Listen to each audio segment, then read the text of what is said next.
And welcome everybody to another edition of the GSMC Sports Podcast, brought to you by the GSMC Sports Network.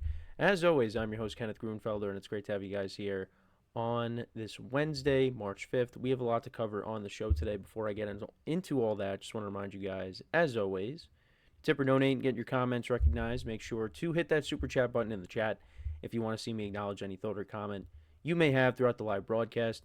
Makes the show more lively, more entertaining between myself, the host, and you guys, the viewers. We appreciate your guys' viewership each and every day, so any contribution you can make to the show means the world to us as we put out content for you guys each and every day. And also, the other way to help out the show is by going to the link at the bottom of the show segment on the ticker, gsmcpodcast.net.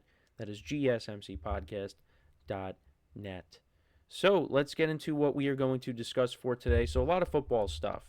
So we will start off the show. We will talk about Saquon Barkley and the Eagles agreeing to a contract extension, an historic contract extension, which will make him the highest paid running back in NFL history. So we'll talk about that. We'll get into talking about the Dallas Mavericks. I talked about them a little bit yesterday, but I want to devote a whole segment to them. So Kyrie Irving did indeed tear his ACL, which I did confirm on the show yesterday. That was made known. And we'll kind of just talk about how this season for the Mavericks has just taken a nosedive since really the Luka trade. And you can maybe say a little bit before that when some of the injuries to their other players happened. But yeah, we'll get into all that. We'll talk about the Jets releasing Devontae Adams and where he could potentially end up. We'll talk about the Vikings not electing to franchise tag Sam Darnold. We'll dive into that more. And then we will continue our season overviews. Today I will talk about the Tampa Bay Buccaneers. So let's get into the first topic, which is talking about Saquon Barkley getting a new contract. So, like I said, this makes him the highest paid running back in NFL history.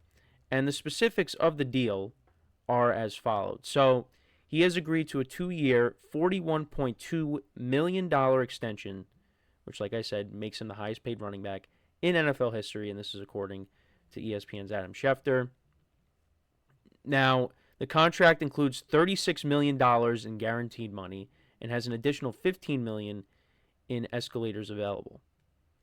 Details of escalators were not initially reported. Barkley will sign the extension one season into a 3-year, $37.75 million deal, which he signed last offseason after leaving the Giants.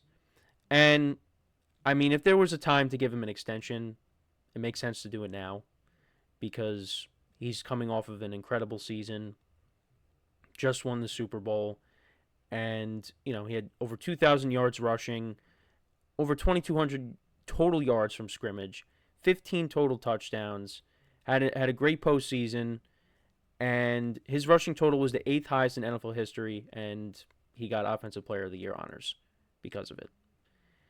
And his 2,504 combined rushing yards between both the regular season and the playoffs, it's the most by a running back in NFL history in a single season. And he rushed for just shy of 500 yards, 499 yards in 4 playoff wins. And he passed Terrell Davis's record. Now, he didn't have a huge day in the Super Bowl, but did he really need to? No, he didn't. There were a couple times where I thought he was going to break one, but he didn't. Honestly, it like I said, didn't matter. And you know what? Saquon was one of the main reasons why they got there. And the Eagles' defense and Jalen Hurts, they did the rest. And like I've always said, that was the one good thing the Chiefs did in the Super Bowl was stop Saquon Barkley and minimize his impact. But is this a big deal? Is this going to change the landscape now for the running backs? Because I think that's a conversation that is being had. I think it really all just depends on the player. I mean, we did see a handful of running backs change teams and have good seasons. Derrick Henry also had a very good year with the Ravens. Joe Mixon got traded to the Texans and, slowed down a little bit towards the end of the season, but he was putting together a nice year. Aaron Jones was decent for the Vikings. Tony Pollard was, same thing, decent for the Titans. But, the top two running backs that changed teams last offseason, Saquon Barkley and Derrick Henry, They really benefited from their new situations.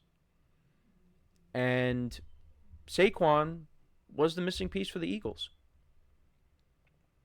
And I've said it, Jalen Hurts, what he said on the sidelines to Saquon, he said it himself. Because I think that if the Eagles don't have Saquon, they definitely are a playoff team, but I don't know if they get all the way to the Super Bowl. I don't think they finish with this great record that they had. They go on this long winning streak, and the only game they lose is to the Commanders, and that was the game that Jalen Hurts got hurt. Saquon really made a difference. Like, if they went into the playoffs with DeAndre Swift, I don't think they get as far as they did. Saquon really won that game for them against the Rams. He had those two long touchdowns. Those made a huge difference in that game. Now, against the Commanders in the championship game, he did have 3 touchdowns. But you figure the Eagles probably still win that, right? But either way, though, I really think it all depends on the player and the situation. Because I think Saquon ended up in the best situation. A team that he was the missing piece to, a team that had a very good offensive line, the best offensive line that he's ever run behind, and it really paid off. I think there are certain teams that'll overpay for running backs. The Eagles did do that, but you know what? They needed Saquon. I still think that, a lot of times you're going to see running backs, test the market, and they're not going to get Saquon Barkley type money. Because there's not many running backs that are better than Saquon Barkley. Christian McCaffrey, when he's healthy, you could say he's probably better, but I think that's really it. You got Bijan Robinson, Jahmyr Gibbs. Those guys, I think when their contracts are up, they're going to command a big contract. But I don't know. It really all depends on the player, I think, in my opinion. That's how I see it. Because I don't think every running back deserves this kind of money. There's very few. Really, he deserves it at this point. Now with Christian McCaffrey and the injuries that he dealt with last season, Saquon's the best running back in the NFL. And he deserves to be the highest paid player. He had so many big runs this season, or last season now. Made a difference in a lot of games.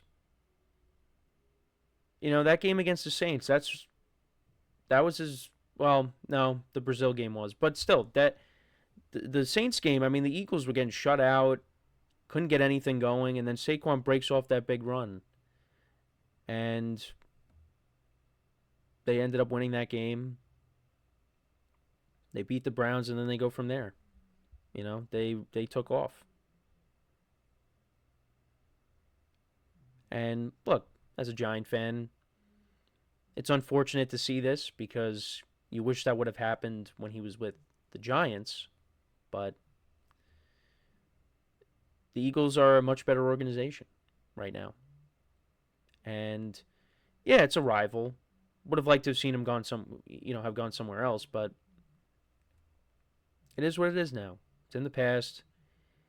He's going to be remembered as an Eagle, and that's that. But it's amazing, you go back and you think about Hard Knocks with the Giants, how far we've come since then. Now Saquon goes from, hey, go test the market, see what your value is. Well, now he's the highest paid running back in NFL history, and he's a Super Bowl champion. And he was a key component to the Eagles' Super Bowl run. Now, I still understand why the Giants did what they did, but it just looks so bad right now. So, Yeah, no, but Saquon deserves this. He really does. And with this offensive line for the Eagles, he's going to be able to, add more years to his career. I mean, he stayed relatively healthy. This contract is going to he signed is going to take him through the 2028 season. That's his age 31 season. Saquon's still got some years left. And I think as long as the Eagles have this good offensive line, he could play for as long as he wants. But yeah, at some point, he's going to decline. It happens to everybody. But for right now, the Eagles have this window with Saquon and this team. They're going to go and try to win another one. And they want to make sure there's no chance that he leaves and goes elsewhere. I mean, we were barely into his first contract, and they were like, nope, extend him. Keep extending him. So, yeah, but let me know what you guys think, though, about Saquon's extension. Do you think this opens up the door for other running backs to get paid this kind of money? Like I said, there's, some young running backs that, are going to command a new contract at some point. I mentioned Jahmyr Gibbs and Bijan Robinson, but I don't think those guys should get paid more than Saquon. Now, when their contracts are up, you know, we'll see what happens. But that's my thoughts on that, though.